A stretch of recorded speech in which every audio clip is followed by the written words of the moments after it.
আসসালামু আলাইকুম বন্ধুরা। আপনারা অনেকেই জানতে চেয়েছেন যে আপনাদের পাখিকে, শখের পাখিকে কিভাবে আপনারা নিজের হাতে খাওয়াবেন এবং কিভাবে আপনাদের কাছে নিয়ে আসবেন, ঘরে রাখবেন। তো এটা আসলে সকলের একটি শখের বিষয়। সকলের শখের পাখি সকলের কাছে থাকবে। এটা আসলে সকলের মনের একটি তামান্না। তো এই যে আপনারা দেখছেন আমার হাতে পাখিটা খাচ্ছে, এটা কিন্তু তার একটা আত্মবিশ্বাস থেকে খাচ্ছে। অর্থাৎ আপনার পাখিকে আপনার হাতে খাওয়াইতে হলে সর্বপ্রথম তার বিশ্বাসটা আপনাকে নিতে হবে।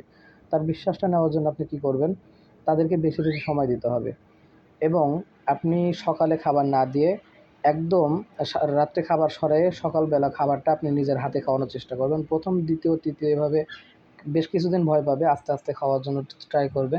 তো আস্তে, আস্তে কাছে আস্তে, আস্তে তাদের কিন্তু ভয়টা ভেঙে যাবে।